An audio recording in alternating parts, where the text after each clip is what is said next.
You know, there is a very specific kind of silence that you can only find in the deep woods of Asheville, North Carolina. A silence that doesn't feel empty, but feels full, full of peace, full of the wind moving through the pines. And for 15 years, that silence was the only thing I ever wanted.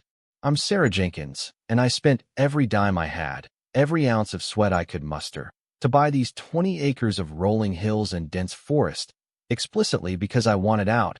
I wanted away from the noise, away from the homeowners associations with their color-coded mailboxes and their rulers measuring your grass height.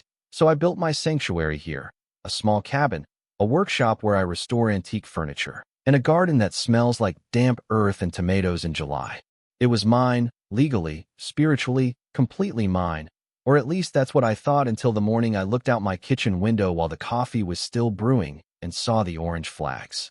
It started as a flicker of color in the corner of my eye, something bright and unnatural cutting through the morning mist, and when I set my mug down and walked out onto the porch, the air wasn't silent anymore. It was vibrating with the low, mechanical hum of heavy machinery, and as I walked further down the gravel path, past the oak trees I'd named, I saw it. A jagged, ugly scar tore right through my meadow, a trench 6 feet deep and hundreds of yards long, with bright yellow pipes snaking through the dirt like plastic veins. My heart hammered against my ribs, not just from fear, but from a sudden, white-hot confusion, because this is private property, my property, accessible only by a locked gate at the main road. Yet there stood a massive excavator, silent and abandoned for the lunch hour, and a sign staked into the ground that read, Pine Ridge Estates, Community Safety Initiative, Authorized Gas Line Installation.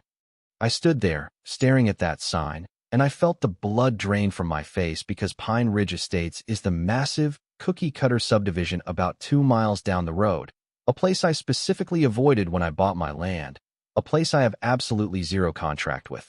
Yet here they were, carving up my earth as if they owned it. I didn't scream, I didn't cry, I just felt this cold, steel rod of anger stiffen my spine. So I marched back to the house, grabbed my phone, and called their office, my hands shaking so hard I could barely hit the buttons. The woman who answered, a receptionist who sounded like she was filing her nails while talking to me, gave me the runaround, talking about infrastructure modernization and safety compliance. And when I told her, explicitly, that I am not a member of their association, that I never signed a thing, she just hummed and said, well, according to the file, we have the landowner's signature on the authorization form, so maybe you just forgot, which is the kind of gaslighting that makes you want to drive a truck through a wall. She told me if I had a grievance, I should talk to the board president, a man named Marcus Sterling. So I didn't wait. I didn't make an appointment. I just grabbed my keys, drove into town, and stormed into the Pine Ridge office, which was nestled between a dry cleaner and a boutique coffee shop, smelling of stale air conditioning and entitlement. I waited in that lobby for 20 minutes, staring at the receptionist until she finally buzzed me back, and there he was, Marcus Sterling, a man in a suit that cost more than my car, sitting behind a mahogany desk with a smile that didn't reach his eyes, a smile that looked like it was practiced in a mirror. I slammed my hand on his desk and asked him why his crew was trespassing on my land, and he just leaned back, tinted his fingers, and gave me this condescending look, like I was a confused child, telling me, Ms. Jenkins, this gas line is for the greater good. It's about safety, and besides, we expanded our jurisdiction 2 years ago to include adjacent lots for utility purposes, and we have your signature right here. He slid a piece of paper across the desk, and I looked at it, really looked at it, and the world tilted on its axis because there, at the bottom of a document filled with legal jargon about easements and community enhancement, was a signature that spelled my name, but it looked like it had been written by someone holding the pen with their toes, a shaky, uneven scrawl that looked nothing like the way I've signed my name for 50 years. I looked up at him, my voice trembling with rage, and said, "You forged this." And for a second, just a split second, his smile faltered, replaced by a look of cold, reptilian calculation, before he smoothed his tie and said, "Those are dangerous accusations, Sarah, and if I were you, I wouldn't obstruct a project that benefits so many people, because we have the law on our side, and you have. Well, you have a nice day." I walked out of that office feeling like I was vibrating, like I was radioactive, because I realized right then that this wasn't a mistake. It wasn't a clerical error. It was a theft, a calculated, arrogant theft by men who thought that just because I was a woman living alone in the woods, I would roll over and let them pave over my paradise. I drove home, the tires crunching on the gravel, and when I got back, the sun was setting, casting long, bruised shadows over the trench, and I saw something fluttering in the dirt near the excavator, a white envelope that must have fallen out of the foreman's truck. Inside was a copy of the notice, and clipped to it was a notary stamp from a woman named Linda Vance, a name I recognized immediately because she wasn't just a notary, she was on the Pine Ridge Board of Directors, meaning the people approving the project were the same people witnessing the fake signatures. That night, I sat in the dark, watching the silhouette of the excavator looming over my garden like a monster, and I realized that they had started a war, but they had absolutely no idea who they were fighting. I called my old lawyer, Rebecca Thorne, a woman who eats glass for breakfast and sues corporations for lunch, and sent her the photos of the forgery, and she told me, "Sarah, lock the gates, document everything, and do not let them back in, because if they finish that pipe, it'll be 10 times harder to get it out." So, I went to the hardware store, bought the thickest, heaviest chain and padlock I could find, and I wrapped it around my front gate until it looked like a medieval dungeon, and then I sat on my porch with a flashlight, waiting for the sun to come up, waiting for the rumble of engines, knowing that when they came back, and they would come back, things were going to get ugly fast. The morning sun didn't bring warmth. It brought the sound of diesel engines and the crunch of tires, a convoy of white pickup trucks and heavy machinery rolling up to my gate like an invading army. And when they saw the heavy chain and the no trespassing signs I'd freshly nailed to the posts, they didn't turn around. They just stopped, idling, filling the clean mountain air with exhaust fumes. I walked down the driveway, my phone held high, recording every second, my heart pounding a rhythm against my ribs that felt like a war drum. A man in a hard hat and a safety vest, holding a clipboard like a shield, walked up to the gate and rattled the chain, shouting, "Ma'am, you are illegally obstructing an authorized utility project. You need to unlock this immediately, or we will call the sheriff." And I just stood there, 5 feet of resolute anger against a fleet of corporate power, and yelled back, "You are trespassing on private property based on a forged document, and if you touch this gate, I will sue you for destruction of property and criminal trespass."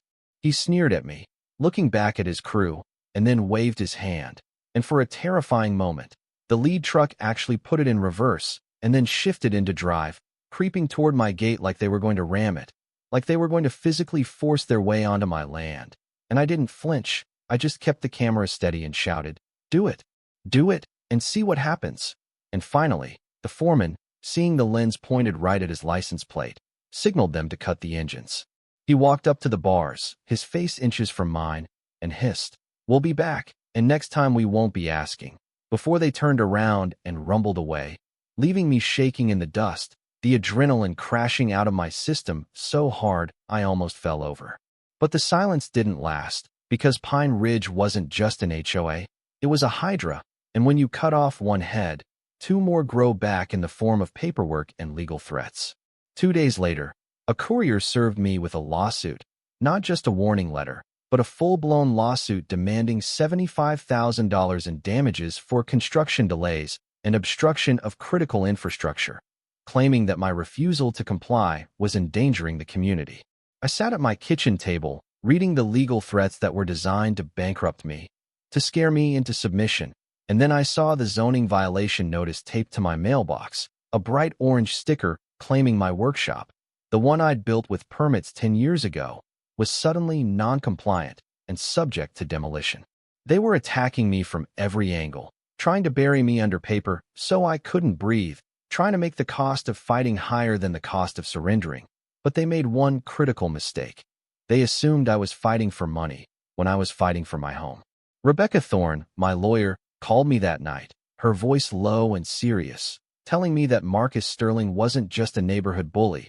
He was connected, and that this gas line project was moving suspiciously fast for a simple residential upgrade. She said, "Sarah, go look at that pipe again. Really look at it, because residential gas lines are usually PVC or light steel, but the invoices in the court filing show they bought industrial grade, high-pressure conduits. So, I waited until the moon was high and the woods were pitch black, and I took my crowbar and a flashlight and went back down into the trench, feeling like a grave robber in my own backyard. The earth was cold and damp, and when I reached the section of pipe they had left exposed, I wiped away the dirt and saw it. This wasn't a gas pipe, or at least, not just a gas pipe. It was thick, reinforced steel, coated in a strange, shimmering polymer, and when I pried open a small junction cap on the side, I didn't smell mercaptan or natural gas. I saw bundles of fiber optic cables and thick, shielded copper wiring running alongside the hollow tube. I snapped picture after picture, my hands trembling, realizing that Pine Ridge wasn't installing a gas line for the old ladies in the condos. They were building a data and power trunk for something massive, something industrial, and they were using my land as a free highway to get there. As I climbed out of the ditch, covered in mud, I heard a twig snap in the woods, and I froze, shining my light into the trees, and for a split second, I saw a figure dressed in dark clothes standing at the tree line, watching me, just watching, before they turned and vanished into the darkness. The terror of that moment, the realization that they were physically watching me, spying on me, turned my fear into a cold, hard diamond of resolve.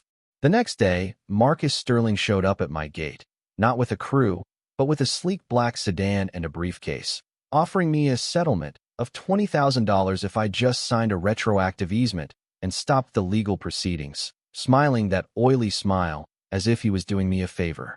I looked at him, looked at the check, and I asked, "Does Apex Energy Solutions know you're trying to bribe me?"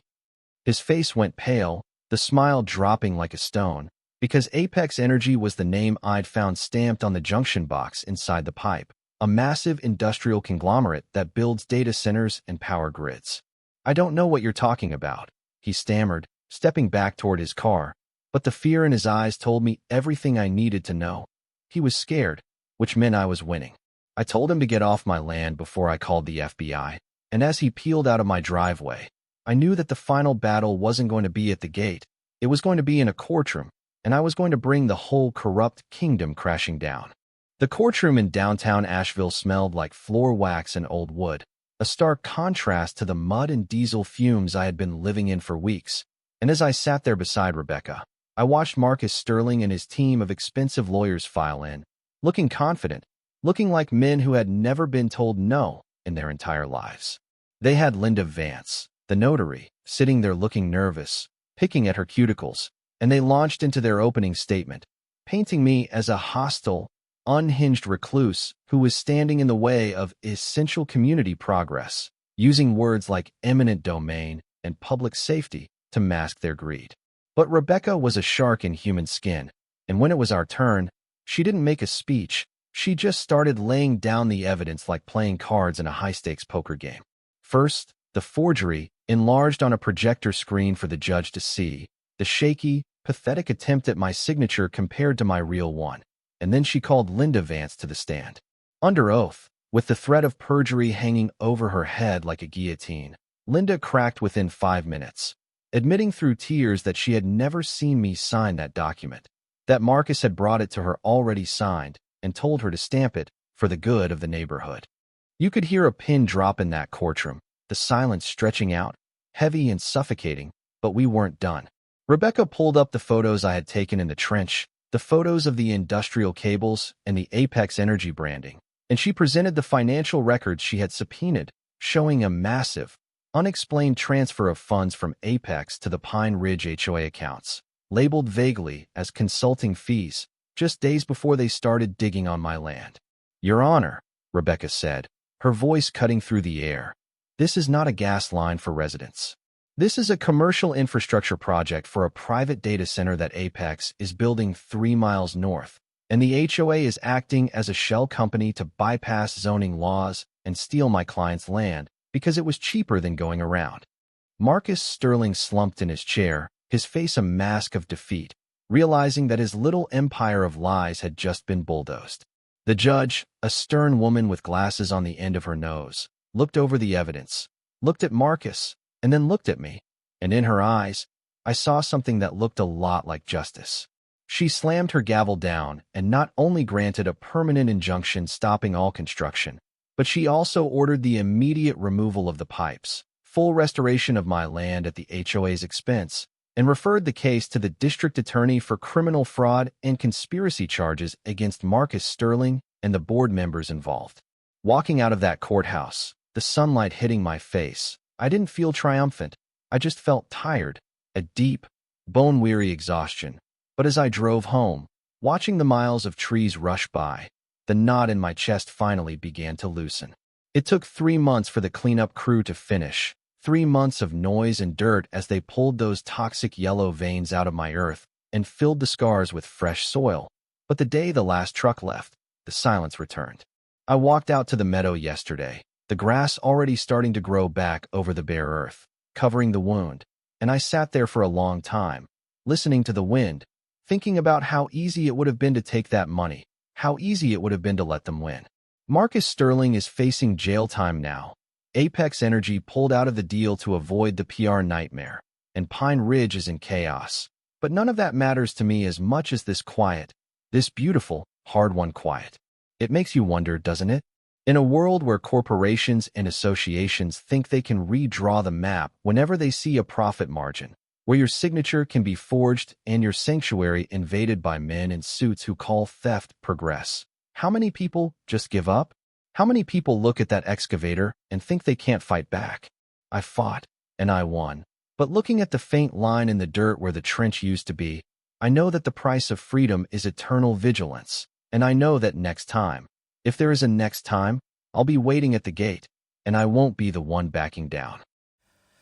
And we are at the end of the videos. I hope you had a great time watching it. If you had any feedback or suggestion for the future videos, drop them in the comment below. And don't forget to like, subscribe and turn on notifications. Thanks for watching and see you next time.